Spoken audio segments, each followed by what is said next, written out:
Their trips to the dentist were mostly pain-free. Then came the collection notices. I was really careful to make sure that everything was covered by insurance before we even did anything. Today, years after their clinic closed, the battle over its bills comes to a conclusion. It had come to light that their books were so messed up that none of it was any good. And all right, who's ready to eat? We got brats for dinner, marshmallows for dessert. a local comedian and internet sensation says there's nothing funny about scam attempts in his name. Like if you get a DM from me asking for your fishing spot, that could be legitimate, but aside for that, it's not me. Charlie Barron's reaction to one fan nearly losing hundreds of dollars.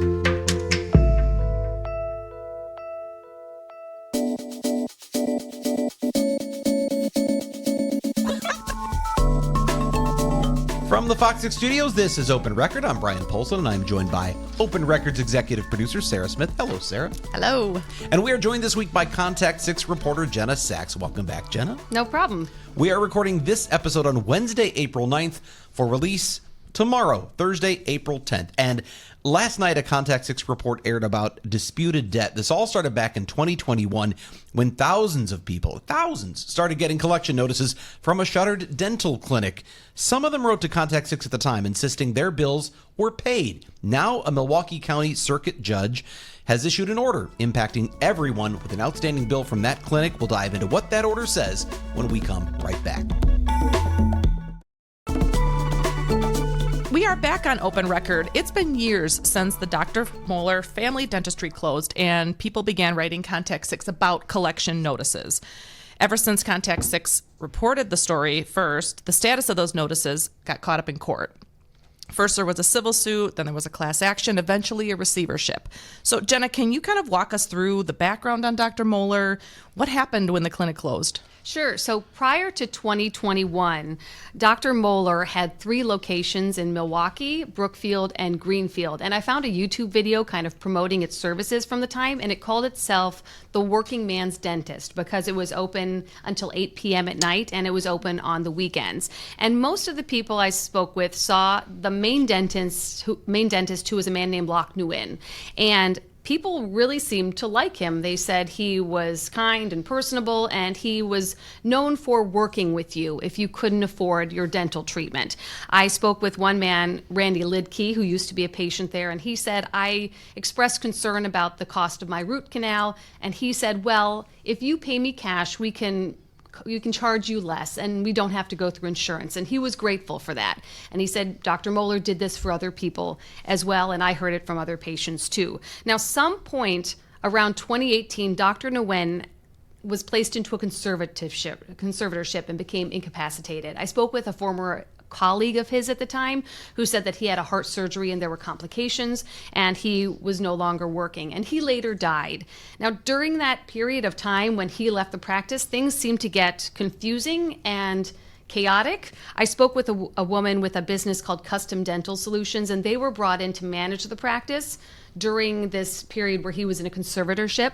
And she said it was actually kind of a traumatic experience. She says it became known that Dr. Nguyen wasn't actually the owner of the practice, which people thought he was, and there were other owners involved. She said one of her employees left them to go work for Dr. Molar, and she described it as a traumatic experience with all these twists and turns in terms of ownership, and that it took a toll on her and her business. But after all of that, it seems after Dr. Nguyen's passing in particular, the business closed up its locations, and people began getting collection notices years later. It was so interesting. What was the gentleman you interviewed again, his name? That one was Randy Lidke. Randy Lidke. Yeah. It was so interesting watching because I know you're doing a story, and I know the story is about something that went wrong, and that the Dr. Molar is involved in this thing that went wrong, and yet he's saying all these wonderful things about Dr. Molar and how nice this guy was and how he was willing to work with him, and he had such a great experience. It was such a contrast to what I expected to hear.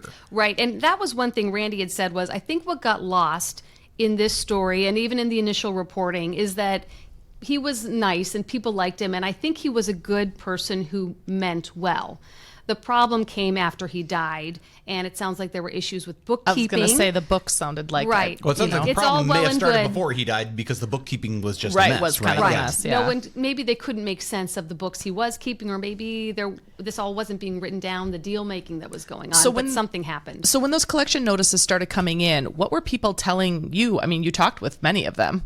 I did. So back in 2021, people were just confused. They were under the impression that they didn't have any outstanding bills with Dr. Molar, that they'd already paid for their services in full. And it was this idea that they had come out of nowhere. It had been years in some cases.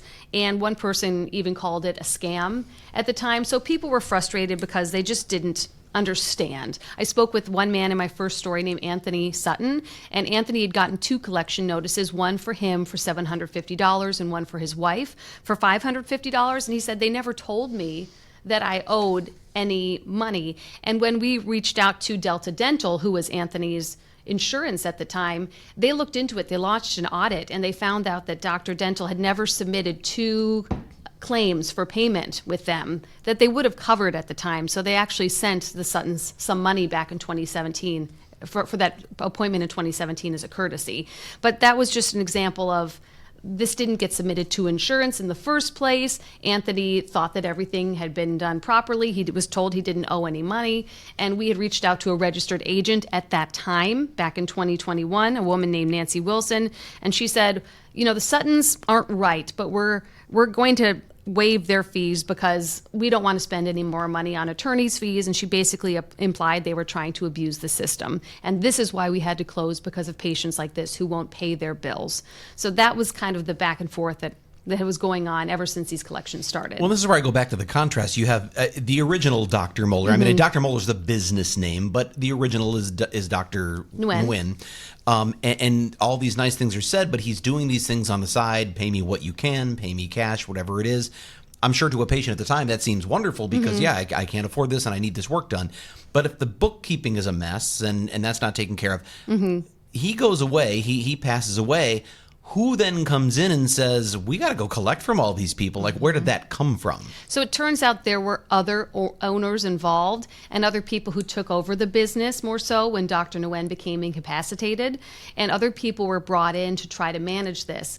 But the attorney who eventually got involved in this case, he's a consumer attorney named Nathan De La Durante. He started by filing a civil suit, and then he filed a class action, and he basically argued these collections and these bookkeeping cases are so bad that none of the debt can be considered valid. He said, I've heard cases of Dr. Molar writing paper receipts and keeping money in a box under the desk. And he said people are being billed for bills that were already paid or were already written off, or they're too old. The statute of limitations on collections in Wisconsin is 6 years. And some of these bills were at that mark, or as time went on, as this was debated back and forth in court, these bills were passing that 6-year mark. So Nathan really took on this case and said, yes, you know, this man was known as a kind person for cutting deals, but on the back end, it looks like the books were not getting updated. And that calls all of the debt into question. He said Dr. Molar actually has no custodian of records who could testify to how the data was created, how it was stored and maintained, and could testify in court about the validity of that debt. So maybe some of this debt is correct, but without that bookkeeping, how do they know hard that to prove. any of it is Right. right? Yeah. I just wonder, like, do you keep your paid bills going back 6 years? I know you should. It's Randy so- did in this that's case, what- but that's not what it made me everybody Good for does. Randy, because It made me think Randy's of- in the minority. Yeah, how important it is that you keep documentation to prove you paid for something, because you think it's paid, it's Good all to taken go. care of. I don't have to worry yeah. about this anymore. I wonder how long now it's. And if you're paying in cash, I Right. mean, Yeah, the receipt right. situation, and it doesn't go through insurance, perhaps, you don't Right. have that record as well. You said something really interesting, and I think it is important, though, that statute, or would you Yes. say statute of Statute of limitations on limitations. debts Yeah. is 6 years in Wisconsin. So that means if you have records of a payment, you got to hang on to it at least 6 years if you want to be sure you're covered for something like this. Right. And my advice would be to get a digital receipt at that point so you can look it up in your Yeah. inbox later, because that can be really difficult. Trying to trace back your bank statements from Looking the through time, papers, and looking for a that's- yeah. check or whatever it could be. So that you were first reporting on this a couple of years ago. Mm-hmm. What has happened in the interim, and what happened with this most recent judge's order? Right. So at that time of the first report, there had been a civil suit filed. Then Nathan De La Durante filed a class action suit, and he was trying to get these notices dropped for all the people who were receiving them. And then Dr. Molar's filed for receivership, and receivership is sort of an alternative to bankruptcy. A receiver is appointed to basically liquidate your assets and pay your creditors. So they came in, and at one point, that also puts a halt to the class action because you can't pursue debt when there's a receivership or a bankruptcy underway. So at some point in that process, the receiver filed a petition to sell Dr. Molar's accounts to a third party so it could do more collection action. It sounds like the original collection agency that was involved backed out, and so they wanted to sell that debt to someone else. And so then they could get a nice lump sum payment to help pay off some creditors and Right. let somebody else collect all this stuff. Right. They're the owners. They want the money from the business they feel that they invested. So De La Durante got the court to require that the receiver notify every person that Dr. Molar had tried to collect from to weigh in on this case. He said they ended up having to notify 3,700 people.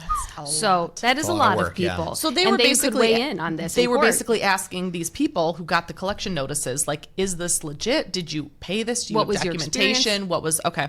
Yeah, so some of them came in court and spoke about their experience. A lot of people wrote letters to the court. Nathan said there was a large outpouring in response to those letters. And basically, in the end, the court decided it would not allow Dr. Molar to sell those accounts, which pretty much put an end to the receivership because the business had no assets left to sell. And Dr. Molar had about $30,000 left in its account, and that money went to its receiver at that point. Now, last month, there was another big step in this, in that Nathan had asked the court to issue an injunction or sign an injunction prohibiting any further collection effort, basically put the nail on the coffin on these collection notices.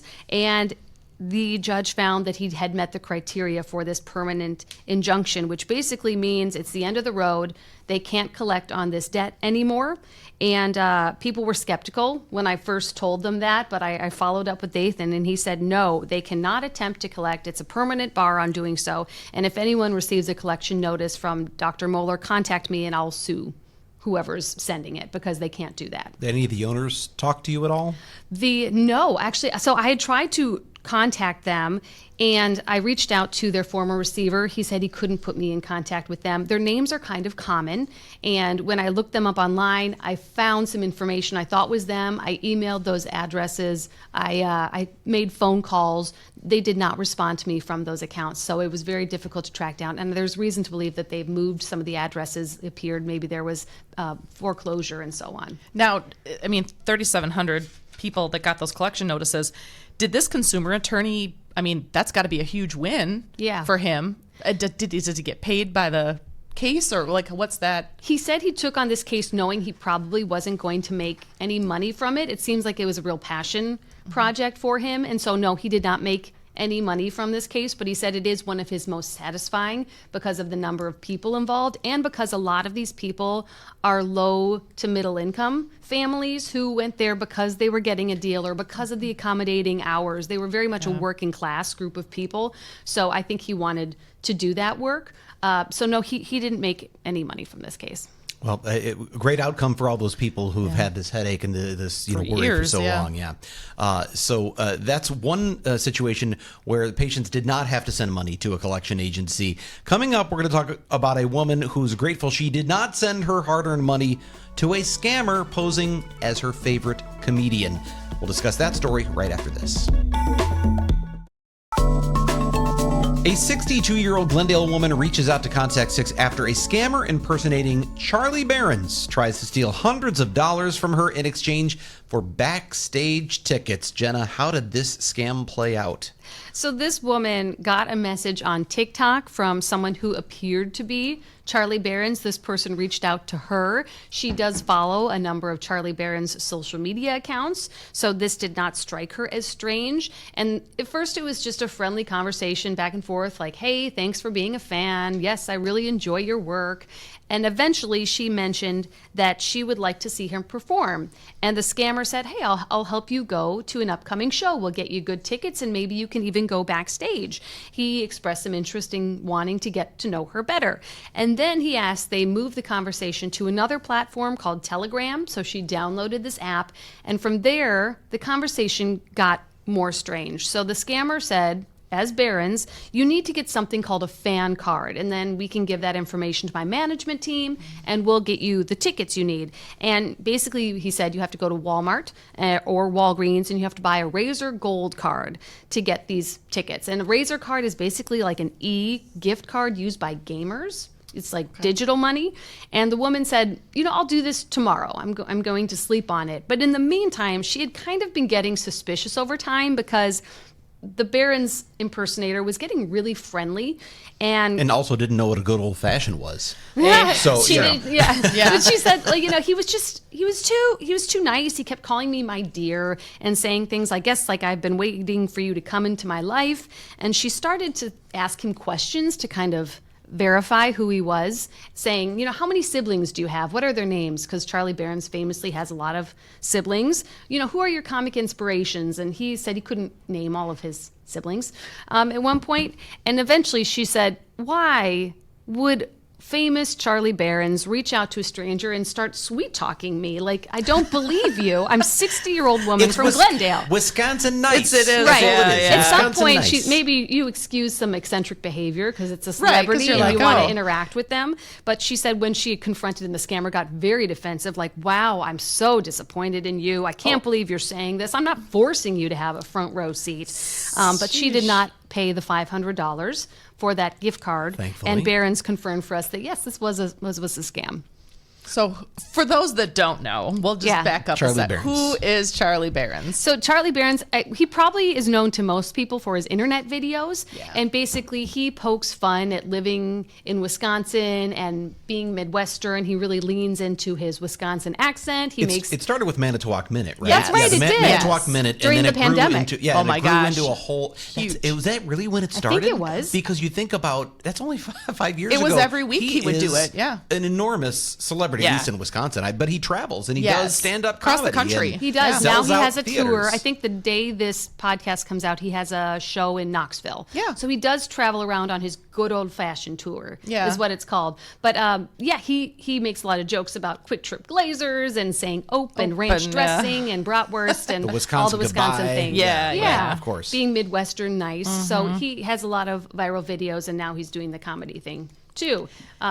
He's well established. And you talked with him. You actually talked. I mean, you actually Those talked my with him. But favorite you, things, yeah. So you talked with him, and that interview was great. I mean, it was very much him, but also it was, he hates this kind of stuff, right? Like this, the impersonation stuff. We rarely get to talk to a person being impersonated. Yeah. Often it's like the lottery winner from Illinois who we can't get a hold of. But he is in Milwaukee and he wanted to speak with us about it, saying that it's frustrating for him. He doesn't like the idea of his fans being scammed, and he doesn't like being impersonated. He's particularly frustrated by impersonation accounts like this one. He compared it to whack-a-mole, saying you just knock out one and 10 more pop up. So this has been something he's been dealing with for years. And he's also very concerned about artificial intelligence and the impact that will have going forward and all the harmful ways it can be used, including in perpetuating scams. Well, I thought it was just so great that he did the interview to begin with, because I know a lot of celebrities, if there's a scam that might in any way be attached to them,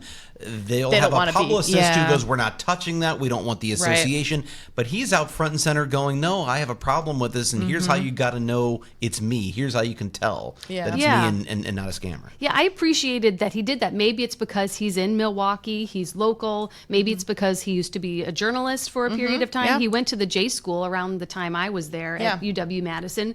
So perhaps that's why he said yes, but it seems like this is a concern for him. He doesn't want people getting scammed. And it wasn't the first time he's heard about someone being the focus of a scam attempt. He had a woman come up to him at a show once and say, hey, did you get the pictures I sent you? And he said, what? I didn't get pictures. Who did you send pictures to? So that kind of thing bothers him. Well, and I think we'll talk about some of the red flags in general, but I think one of the things that Charlie had said was, Charlie, like I know him, but that the woman who was supposedly talking with him, that account ended in a number. Right. So he said, if it's not at Charlie Barron's, it's not me. So this account ended with a series of numbers. Yeah. Yes. And he said, if it doesn't have the blue verification mark, that's not me either. And a lot of these scam accounts, he said, do have the numbers at the end, and that's an easy way to tell. Another red flag is that this scammer reached out to her That's Yes. typically not how this works. Yep. She Charlie's would probably not reach striking out up to him. conversations with fans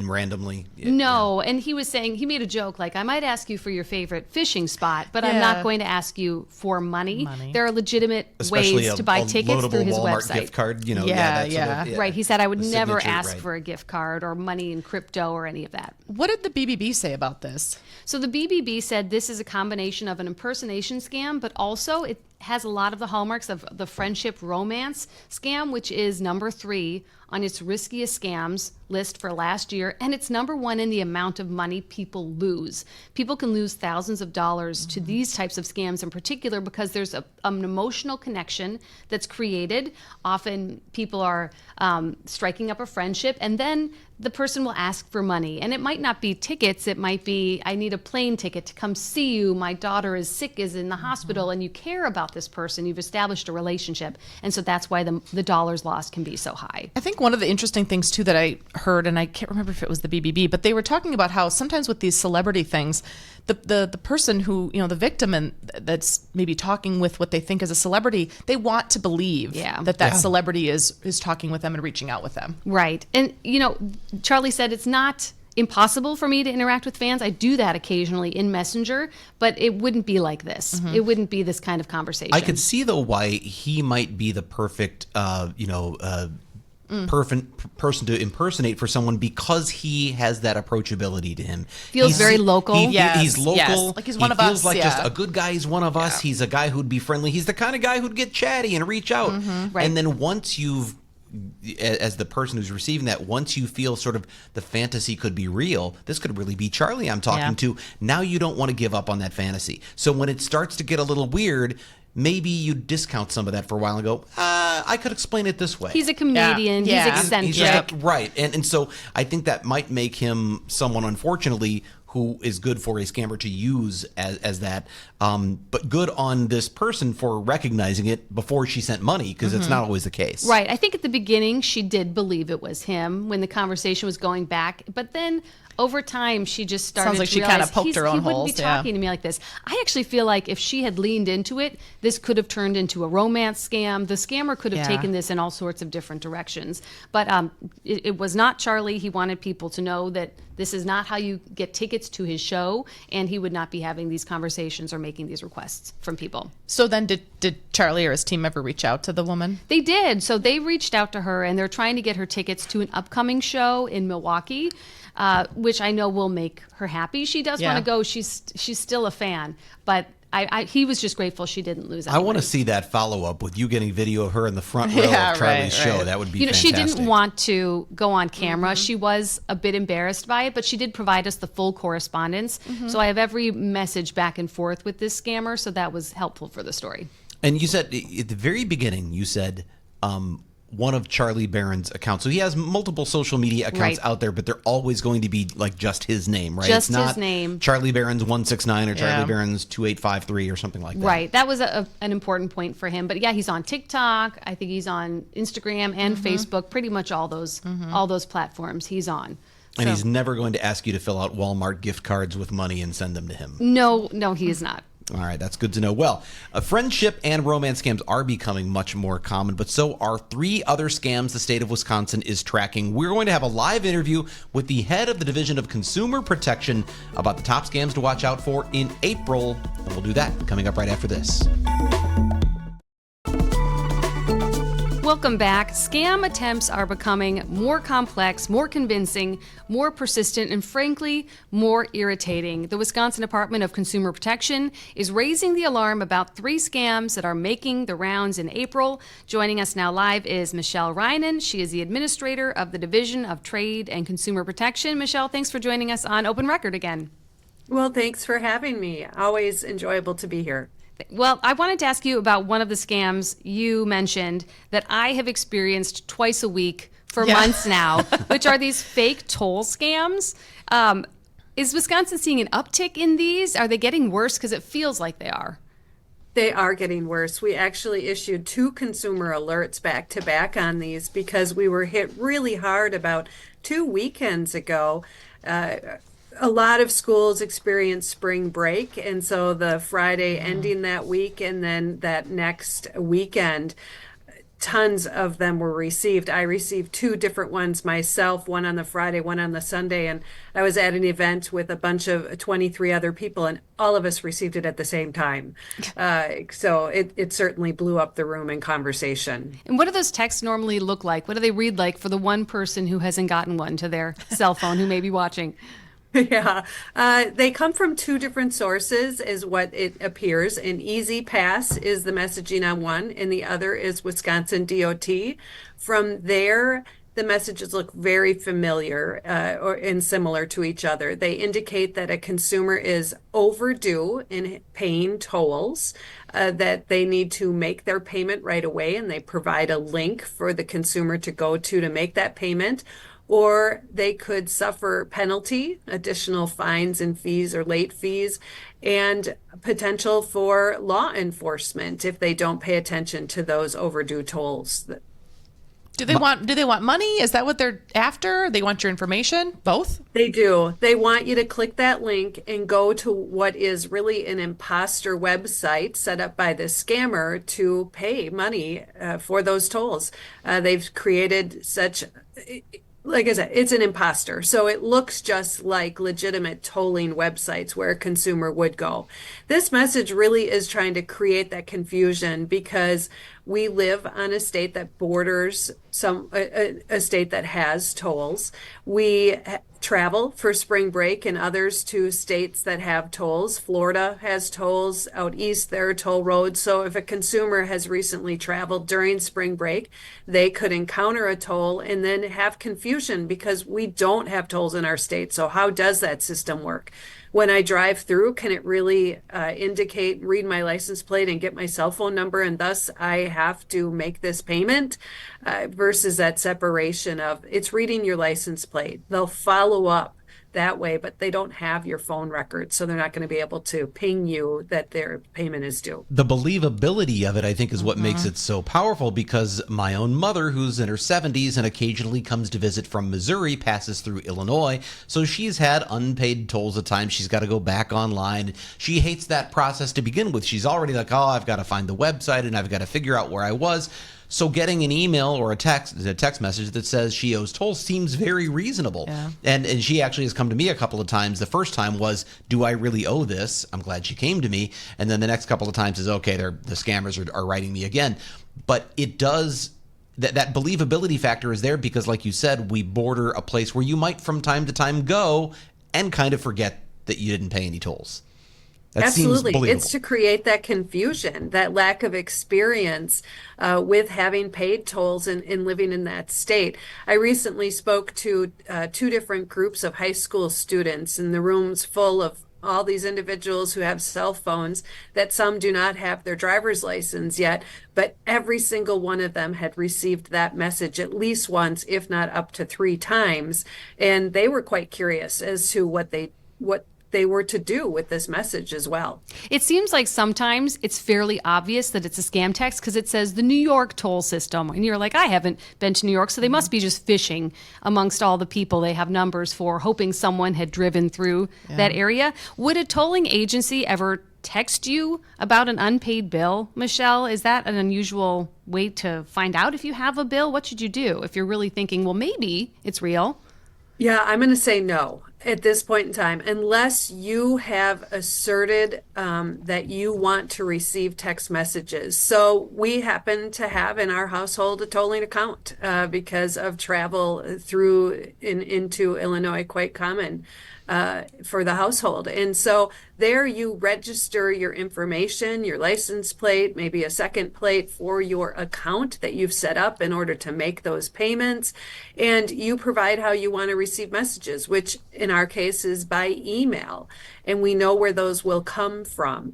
We don't have the permission granted to text us about that information. But if a different vehicle in the household is going through than we've signed up, you have to go look at their website and then add that license plate or check for your license plate in order to make that payment.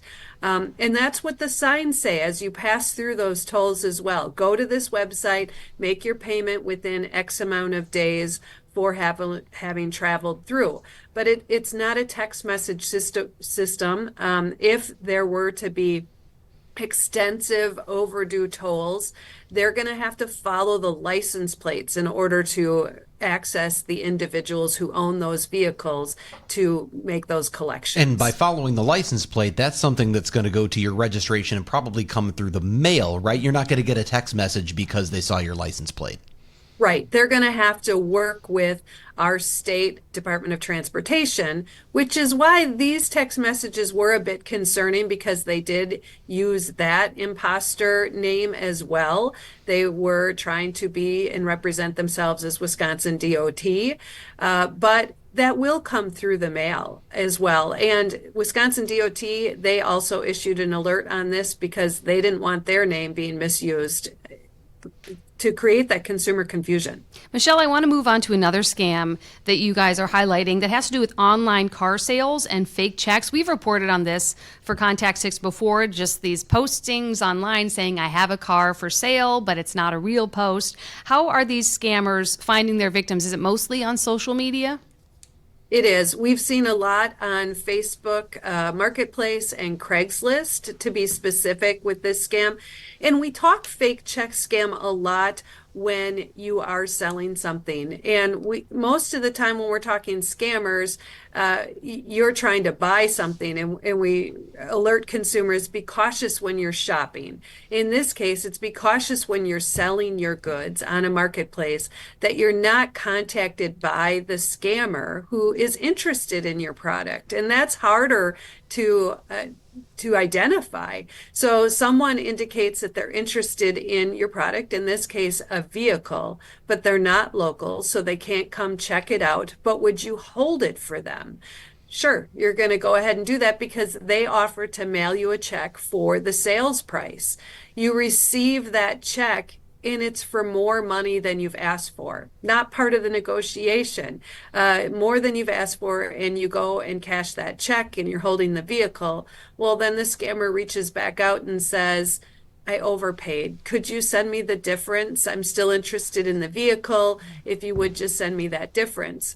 Well, the check has deposited into your account. And so you go ahead and mail that difference to the scammer. But then the bank withdraws the money because the check hasn't cleared. It's been about 2 weeks later and they see that the check is a fake check. It's no good. Now you're out that difference and you've sent it to that scammer. So the car itself is never, you never give the car, they don't come get the car. You're not sending it off somewhere. The car is just really a tool for the scam to seem like it's something that's real. In this case, that is what we are seeing. In some other cases, when the product is smaller and can be sent outside of using like a vehicle hauler and carrier, we have seen that the good also disappears and is sent off to the scammer. But in this case, with the vehicle, the consumer at least still has that, but they're out that overpayment amount. And how are the victims being asked to send the money to the scammer? Well, in some cases, they're being asked to wire it back. In some, they are asked to just use a peer-to-peer payment application. We haven't seen anybody actually mail a check back yet because that's something that could be followed and law enforcement could follow up with. Right. And the others are harder for law enforcement to trace, which is why scammers like things like peer-to-peer payment apps and cryptocurrency and wire transfers. So now, if you were dealing with a product where there's not like an overpayment, it's just I'm sending you a fake check to get your product, how do you vet that that's a legitimate check? Like you said, you deposited, it looks like the money's there. Do you need to have a waiting period? What are the sort of signs and red flags that you're dealing with a scammer in that regard? So one of the best tips I can give you as a prevention measure is to use any payment platform mechanism that might exist. So you may want to use an escrow account. You could use, if the platform you're operating on has a payment platform that will verify that the funds have transferred there and are available to you before releasing the product. If you're not willing to do that, maybe a Venmo system or a peer-to-peer payment app will get you money, but there are risks and concerns with that as well, handing that information over to that scammer. But you need the delay. You need to verify the delay of sending the good in advance. Make sure that check clears. And Michelle, the third one we wanted to speak with you about today, this was a kind of a crazy one, the DirecTV imposters. How does this scam play out? This is a crazy one because the scammer goes to a lot of effort with this. So first it starts with a cold call that DirecTV has indicated their technology is changing and your television service is no longer going to be working. The DVR won't function with the new technology. So the consumer needs to upgrade that DVR with DirecTV, and they can send you a new one for $200. The consumer says, all right, I want this. Because the catch is, the good part of the deal is, your monthly bill will go down by $50 for the next 2 years. So fabulous offer. Consumer says, go ahead, gives the address. They receive the new DVR. That's where this one goes. They receive a brand new DVR. Then once that DVR is received, another DirecTV fake representative contacts who claims to be a technician, walks through the setup with the consumer, makes sure everything is operating properly. Consumer is satisfied because things are functioning, so the technician collects the email address. And now they send an invoice for that $200 payment, and they ask to be paid by check in this case. In addition, when you receive this invoice, you are also asked to complete a customer service survey that asks for all sorts of personally identifiable information. That's painful. If the consumer pauses, they see that the invoice comes from a Gmail account, not DirecTV. It contains all sorts of typos and grammatical problems. And if they really look at that survey, they're going to notice that it asks for all sorts of personally identifiable information, and all the different pieces of paper and information that they've received adds up to 4 different email accounts coming from all sorts of different directions. That is really elaborate. That is I mean, so the amount much. of time investment in that. Do you usually see scams this elaborate at this level, especially with the sort of in-person going over the DVR? Well, we are seeing scams become more and more elaborate with more phases and more stages as consumers are engaged. And we're calling it a snowball effect, that it's rolling downhill and just in growing larger and larger as it's collecting more information. We're working with DirecTV on this because this one is very unique. One, they don't make cold calls. We know that. They put statements out there. They're not going to provide those offers in that way to customers. But they're asking for payment by check, which is something that can be followed. This technician knows how to set up their equipment, is able to get hold of product in order to send the consumer. So we're certainly working with DirecTV to figure this one out, as well as our other state and federal partners. Is there any harm in setting up the equipment? Is that compromising anything, or is that just something the scammer is using to establish legitimacy?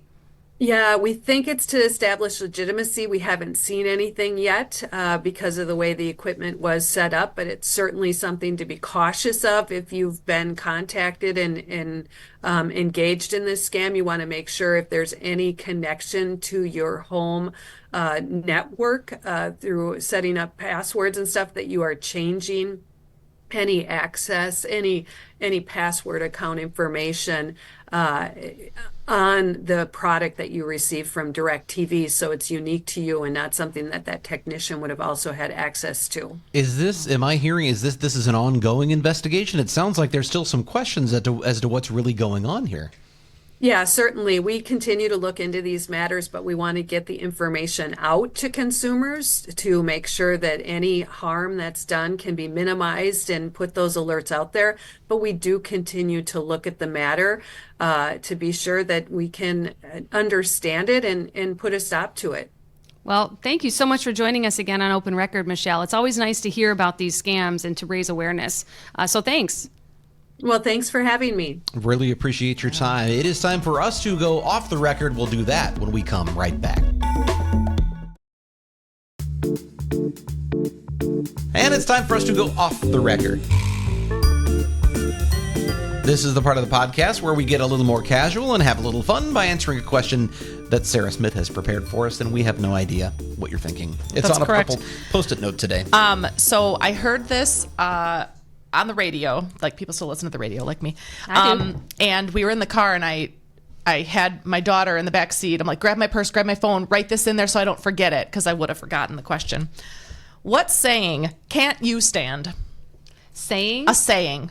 And I'll give you two, and then we can Yeah, talk. that'll help. I don't even want to say it. Okay. It is what it is. Ugh, Yeah. I hate it. Yeah, I mean, no. it's meaningless. It is meaningless, and it sounds like you've just given up. It is what Right. it is. No, it's not is what it is. Right. Okay. Number two, live in the dream. Oh, yeah, no, that's... Hey, how's it going? Live in the dream. Ugh, it just gives me the icks. Yeah. I think it's because those sometimes those are like, it's just time for us to move on in the conversation. filler. So you go to a cliche, it is what it is. I guess we got to Yeah. move on. But Right. the live in the dream to me is there's a phoniness to it. Just. And also, if I come up to you at, I don't know, a party, like, that's it? This is the dream? That's what we're living? No. Now, on the other hand, Drives you crazy. there's sort of like remember the movie with Jim Carrey, Liar, Liar? Yeah. And he ends up, yeah. he has to tell the truth. Yes. That's a good little yes. movie. If instead of just saying, like, live in the dream is sort of like I don't really want to get into a deep conversation, so I'm going to Yeah. say something lighthearted. So I Very- get why people do it. Because if the alternative was, how are you doing? You go, actually, it's been a really terrible week. My back is hurting Right. and my mom has cancer. And, I would rather have that, because how do you respond to live in the dream? Okay. Right. Like, cool. Me too? No, I don't know. Right. It's just... Do you know what I'm guilty of is so it goes. You know? You say that, so, So it goes. Isn't that from a book? Like the things they carried or something? I don't know where I picked it up, but sometimes yeah. when I I don't don't know know, what to but- say, I just go, so it goes. You know what it sounds like? It sounds like a more sophisticated version slightly Oh, of, is it is what it is. What it is. It sounds very, like, British, like, so it goes. Right. So you guys have come up with ones I haven't come up with. I mean, I'm sure I have plenty that drive me crazy. And now I'm trying to. I know what one of them is, and this is more of like a social media thing. One of the things that drives me crazy is when I'm so tired, and I'm sorry if I offend anyone who does this. Yeah, because same, but not people really. watching, there's going to be some who do this. Sorry, not but sorry. Please stop doing this after you hear this. Yeah. I did a thing. We did a thing. I did a thing. We did a Yeah. thing. Just tell me what you did. Oh, yeah. It's not clever anymore. The first person who did it 12 years ago might have been another one, clever. yeah. It is not clever anymore. Yeah. The other Stop thing, with I did a thing. on social media, I hate when they're like, looking for recommendations about restaurants in the greater Milwaukee area. And go. And go. And go. Oh, Yes. no more and go. You know what though? I do kind of relish when someone says "and go" and there's one comment. Like 12 hours later, No one has gone. No one went. No one went. Yeah, so I don't even know if I want to say it. I Let's don't do like it. it when people say, I'm really anal about this. I don't like that. Yeah, no, Yeah. that's true. That one just right. seems icky to me. I Yeah. agree. Like I'm really I uptight agree. about this, but I don't like that one. It always makes me go bleh. Well, I will say I have along those lines. I have one that bothers me, just because I think it discounts the reality of people who deal with this. But when someone who is just really concerned about being tidy or really likes things in Yeah. order says, "Oh, that's my OCD. That's Yes. my OCD." Yeah. No, it's not Yeah. your OCD. Right. OCD is a really It's a real serious thing. mental health condition. I also think that. yes. The people who actually suffer Right. from it Yes. do not just want to line things up nicely. I also Right. think ADD is the same kind of thing. Oh, sorry, I wasn't paying attention. It's just my ADD. Well, if you don't really No, have that's- that, yeah, then right. that's, to me, like, because I flippant. think it turns it into a actually almost like a positive attribute that's sort of Yeah. like a humble brag. Yeah, Right. Oh, yeah. I'm just so OCD with my organization. Right. No. But people that actually you're suffer just from that, organized. Yeah. I don't see So- it as a humble brag. So yeah. I took that one a little serious, but that one does. No, but yeah, bother me. you're right. And go. And what are some other ones that bother you? And I'm glad. What if you started that way? Oh, yes. That would have been annoying. That would have been. You're not But, wrong. I mean, it is what it is. So it goes. We got just a little bit more time, and I else? had one What more. else can we I talk had one about? more. Things No, I had that one annoy more. me. Oh, you One do? more. Okay. And it's this one. It's when someone likes something on social media, they like a thing, and they're going to share it, and then they just write this. I don't know. I just again. It's like it's one of those- lazy writing. I mean, I Do you do that? No, Okay. I do cosign. But also, It's it was like a version. really powerful video. Oh, And all yes. they had to say about it was This. this. Yeah. You're like, What yeah. bothers me is not the thing you're writing; it's the idea that you're you're trying to pretend you're being clever when all you're doing is copying what everyone else has done. Yeah. That's for me. You're not clever. Wait, I have one more. Don't be too clever. What is it? Now this has just transpired into other icks. When a couple will post a picture, maybe it's their anniversary or a birthday, and they say, to my number one, the best dad, husband, whatever. I love going through this crazy life with you. Or this crazy thing My called partner. life. How about my partner in crime? I just hate Partner in crime. So every time I always threaten my husband, I was like, I'm going to post. There's no one else I'd rather go through this crazy life with. Well, I gotta say, I love doing this with my partners in crime here on Open Record. We've got to take a break and wrap things up when we come right back. If you have a topic you would like us to discuss on Open Record or an issue you think we should investigate for Fox 6 News, send us an email to fox6investigators@fox.com. As always, thank you to the people who make this podcast possible. Open Record's executive producer, Sarah Smith. Contact 6's Janice X. Thanks for being here. Tim Primo, who's manning things behind the video switcher today. Also our editor, Dave Machuda, and our chief photographer, Cale Zimney. With that, I'm Brian Polson, and we'll be back next week.